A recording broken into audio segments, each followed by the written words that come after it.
ইদং শ্রীমঙ্গলম হরিয়ম সুভদ্র গৌরী শিবায় নমঃ ভগবতার চরণে সেবায় মহাদেব বম বম বম বম বম বম বম বলে বম বলে ও বসে যাবে।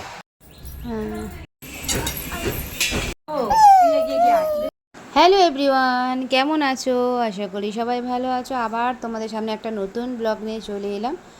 তা এইটা আমাদের মায়ের বাড়ির শ্রাবণ মাসের থার্ড সোমবারে যেই বাবার ভোলেনাথের পুজোটা হয়, তা সেইটা অনেক দিনই করা হয়েছে। তা এডিটিংয়ের জন্য আর ছাড়া হচ্ছে না।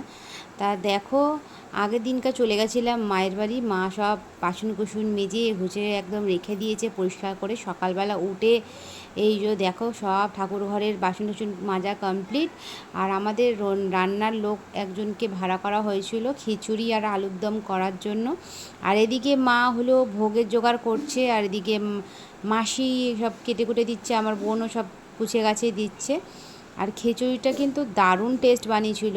এই যে রান্নার যে লোকটা বানিয়েছিল, কাকুটা এত টেস্ট বানিয়েছিল। আর মা হলো আলাদা করে ভোগ বসাচ্ছে, আলাদা করে খিচুড়ি, পায়েস, তারপরে 5 রকমের ভাজাভুজি সব, তার ফলগুলো কাটাকুটি হচ্ছে, সাজানো হচ্ছে। তারপরে এদিকে চন্দন সব বেটে সুন্দর করে গুছিয়ে রাখা হবে। কারণ হলো তখন ব্রাহ্মণ ঝোলের তো কিছু করা যাবে না, ওই জন্য আগের থেকে সব গুছিয়ে গাছিয়ে রাখা হচ্ছে। আর এই যে দেখো, আমাদের আলুর দম কমপ্লিট হয়েছে। আলুর দমের কালারটা দেখেছো কি দারুণ এসেছে। কালারটা যেরকম হয়েছে খেতেও কিন্তু খুব টেস্ট হয়েছিল। আর হলো বাবার প্রসাদ, টেস্ট হবে না এটা হতে পারে না। আর করেছিল চাটনি, মিক্স চাটনি আর পাঁপড় ভাজা। আর এইদিকে দেখো, আমার বাবার মন্দিরটা কি সুন্দর সাজানো হয়ে গেছে। আর এইদিকে আমাদের কাকু মানে আমাদের পুরোহিত মশাই চলে এসছে, এবার ঢুকছে আমাদের ঘরেতে, পুজোটা বসবে। তা আমরা কাজ করতে করতে এইদিকে নিচে চলে এলাম, এসে আলতা পরছি, আমিও পরে নিলাম, আমার মা দিদি ওরাও সবাই পরে নিচ্ছে। পুজোর সময় একটু আলতা পরলে ভালো লাগে, খুব একটা পরা হয় না। তা মা যেহেতু বের করেছে ঘরের পুজো, একটু না পড়লে হয় না, তাই জন্যেই আলতাটা পরে নিলাম। আর আমাদের ব্রাহ্মণ মশাই বসে গেছে পুজো, এমনিতে তো সব কিছু জোগাড় করে রেখেই ছিল আমার মা দিদিরা মাসিরা মিলে, তাই জন্য এখন অতটা অসুবিধা হয়নি। ব্রাহ্মণ মশাই এসেই বসে গেছে। আর এইদিকে দেখো, বাচ্চারা সব কিলকিল কিলকিল করছে, খেলা করছে ছাদের মধ্যে। তা আমি বাচ্চাকে বলছি হাই বলো, ও দেখো হাই কি সুন্দর বলে দিচ্ছে। আমি বলছি হাই বলো বাবু, ও দেখো হাই বলছে। আমার দিদির ছেলে প্রচুর অ্যাডভান্স, প্রচুর অ্যাডভান্স। তা চলো বাবার মাথায় জলগুলো আস্তে আস্তে করে সবাই এক এক করে ঢেলে নিই। বাবার মাথায় এক এক করে এবার সামনের দিকে করে বম বম বম বলে বাবা তারুণাদের চরণে সেবা লাগে মহাদেব বম বম বম হর হর মহাদেব হর হর মহাদেব বম বম বলে বম বম বলে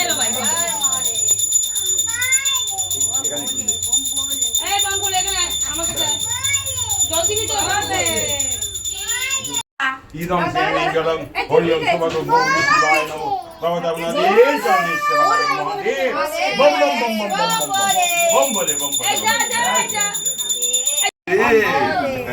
আগের বারে কিছু বলতে শুয়েছিল, এক বছর তো মেয়েছিল। আমি মস্ত ইদং শ্রীমঙ্গলম হরিয়ম সুভদ্র গৌরী শিবায় সবানায় সপরিবারায় নমঃ বাবা তারুণাদের মহাদেব বম বম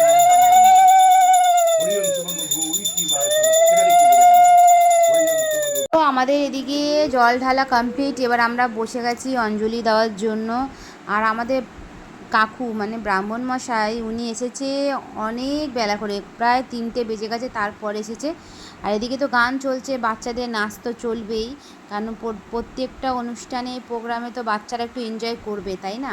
তাই এদিকে সবাই প্রথমে জল দিয়ে দিলাম, তারপরে দিয়ে দিলাম ফল, এক এক করে অঞ্জলি দিয়ে দিলাম। আর কি সুন্দর করে বাবার মন্দিরটাকে সাজিয়েছে দেখো। তা আমার মা, আমার মাসি, আমার বোনরা মিলে সাজিয়েছে। আর এইদিকে নিচে হচ্ছিল পায়েস, দেখো পায়েসটা কীরকম হয়েছে কমেন্ট করে কিন্তু অবশ্যই জানিও। আর বাবার ভোগ তুমি যেমন করেই বানাও না কেন, এত টেস্ট হয় খাবার দাবারগুলো যে কি বলবো। ঠাকুর সত্যিই আছে, বলে না যে ঠাকুর নেই, কিন্তু না, ঠাকুর সত্যিই আছে। তা যাই হোক, আমাদের এদিকে পায়েস তো কমপ্লিট হয়ে গেছে। আর উপরে গেলাম, আমরা তো আগের থেকেই অঞ্জলি দেওয়া হয়ে গেছে, ওই জন্য এখন চন্দনের ফোঁটা আর সিঁদুরের ফোঁটা নিচ্ছি। তারপরে নেব আরতি, নেওয়ার পরে আমাদের হবে যজ্ঞ। আমাদের প্রত্যেকবারেই না আমাদের যজ্ঞটা হয়, কারণ হলো আমাদের প্রথম থেকে যেহেতু যজ্ঞ করে আসছে, ওই জন্য প্রত্যেকবারই আমরা যজ্ঞটা করি। তাই এখানে দেখো বসে গেছি সবাই মিলে অঞ্জলি দিতে। আর এই দিকে বাচ্চাগুলো দিতে দেয়, সে কি করছে, ফুলগুলোকে নিয়ে এদিক ওদিক করছে। আর এদিকে আমাদের আরতিও হয়ে গেল বাবাকে।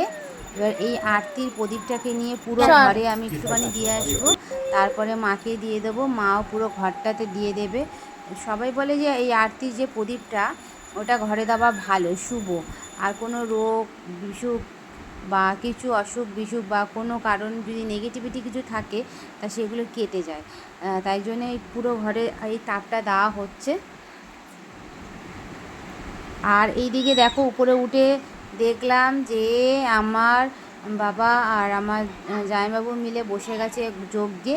আর যজ্ঞে প্রত্যেকবারে কি হয় বলো তো, আমাদের যজ্ঞটা কিন্তু খুব সুন্দর করে হয়।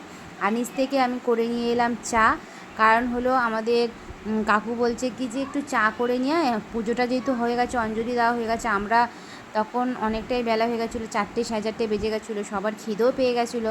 ওই জন্য সবার জন্য একটু চা আর বিস্কিট নিয়ে এলাম। চলো, এবার যে পুজো আমাদের শেষ, এইবারে ঠাকুরের একটু প্রসাদ নিয়ে আমরা উপোসটাকে ভাঙবো। এই উপোসটাকে ভেঙে একটু জল খাবো। কিছু খাই চাই না খাই, জলটা প্রচুর তেষ্টা পাচ্ছে, কারণ হলো জল না খেলে গলামালা শুকিয়ে গেছে। সারাদিন তো একটু জল, অন্তত কিছু নেই হোক, জলটা পেলে আর কিছু লাগে না, কিন্তু জলটুকুনও খাইনি আমি পুরোটাই নির্জলা করেছি। আর এদিকে আমাদের বসে গেছে কাকু। আর চলো এবারে যজ্ঞটা হয়ে যাক আস্তে আস্তে। আর যজ্ঞটা কিন্তু খুব সুন্দর হয়েছে, প্রত্যেকবারে আমাদের যজ্ঞটা এত সুন্দর হয় যে কি বলবো, কত উঁচু পর্যন্ত আলো, মানে আগুনটা জ্বলে, অনেক উঁচু পর্যন্ত আগুন। বলে নাকি যে ধাউ ধাউ করে যদি আগুন জ্বলে, তাহলে যজ্ঞর কাজটা নাকি সম্পূর্ণ হয়।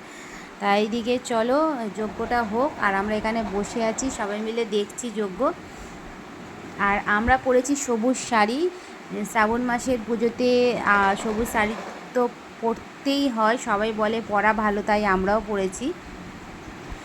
আর একটা কমেন্ট করে তোমরা জানিও যে শ্রাবণ মাসের কোন সোমবারটা তোমরা উপোসটা করেছো। আমরা করেছিলাম 3rd সোমবার, যেহেতু আমার মায়ের বাড়িতে পুজো, তাই করেছিলাম 3rd সোমবার। আর তোমরা কোন সোমবারটা করেছিলে সেটা কিন্তু জানিও। আর একটা দুঃখের বিষয় কি হয় যে আমরা এইবারে ভেবেছিলাম যে তারকেশ্বরে যাব, কিন্তু কিছু কারণের জন্য তারকেশ্বরে যেতে পারিনি। তা এইটাই হলো মনে একটা দুঃখ। কিন্তু এই যে এখানে উপোস করে, আমাদের ঘরে উপোস করে আমরা পুজো দিয়ে দিলাম।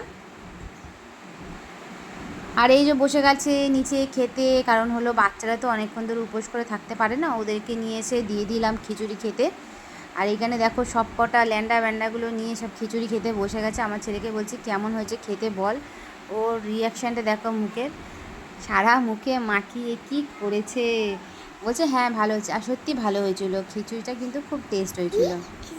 তা এই খিচুড়ি, আলুর দম, পায়েস, চাটনি, পাঁপড়, এইটাই ছিল আমাদের ভোগ। আর তো তারপরে পুজোর পরে তো প্রসাদ তো আছেই, সব রকমের ফল, তারপরে মুড়ি মুড়কি, সাবু মাখিয়েছিলাম একটু। তারপরে যজ্ঞ হওয়ার পরে ব্রাহ্মণ মশাই বলে একটু চা খাবো, চাটা আবার একটু গরম করে নিয়ে দিয়ে এলাম। আর এইবারে আমি মাখছি সাবু, আগের থেকেই বলেছি যে সাবু ভেজানো হয়েছে। আর এদিকে ফলগুলো এবারে সবাইকে দেবো, যারা যারা উপোস করে রয়েছে তাদের জন্যই বাড়ছি এইগুলো। আর চাল মাখা করা হয়েছিল, সাবু, ফল প্রসাদ, যারা যারা উপোস করেছে তারা এখন খাবে, তারপরে নিচে গিয়ে ভোগ খাবে। আর বিকালবেলায় দেওয়া হবে খিচুড়ি, আলুর দম, যেই প্রসাদগুলো আছে সেগুলো বিকালবেলায় দেওয়া হবে। আর এই যে দেখো ভোগগুলো এখন সব নিচে নিয়ে গিয়ে সবাইকে দেওয়া হবে, যারা যারা উপোস করা আছে। এগুলো হলো বাবার প্রসাদ। আর যেগুলো খিচুড়ি আলুর দমগুলো করা হয়েছে, ওগুলো বাইরের লোকের জন্য করা হয়েছে প্রসাদ দেওয়ার জন্য। আর এইগুলো ঘরের লোকের জন্য যারা উপোস করেছে। আর আমাদের তো ঘরের লোক তো অনেকজনই, তাই এইগুলো এখন খাওয়া দাওয়া হবে। আর বাইরের লোকের জন্য প্রসাদ একটু থাকবেই, ফল আর হলো ওই খিচুড়ি আলুর দম সব কিছু থাকবে। তা এত খিদে পেয়েছে, আমরা বসে গেলাম খেতে। খিচুড়ি আলুর দমটা তো ব্যাপক হয়েছে, খুব খিদেও পেয়েছিল, এই করে করে খেয়েও নিলাম, বেশ ভালো টেস্ট হয়েছিল।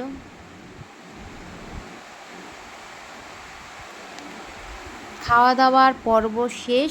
এবারে খিচুড়িটা আর ভোগ বিতরণ করা হবে। আর ভিডিওটা এখানে শেষ করলাম। কেমন লাগলো অবশ্যই জানিও, লাইক কমেন্ট শেয়ার করতে ভুলো না। আর আমাদের শ্রাবণ মাসে তৃতীয় সোমবারটা এইভাবেই কেটেছে। তোমাদের কিভাবে কেটেছে কমেন্ট করে অবশ্যই জানাবে। আর বাবার প্রসাদ কে কে পেয়েছিলে সেটা কিন্তু কমেন্ট করতে অবশ্যই ভুলবে না। তা সবাইকে টাটা।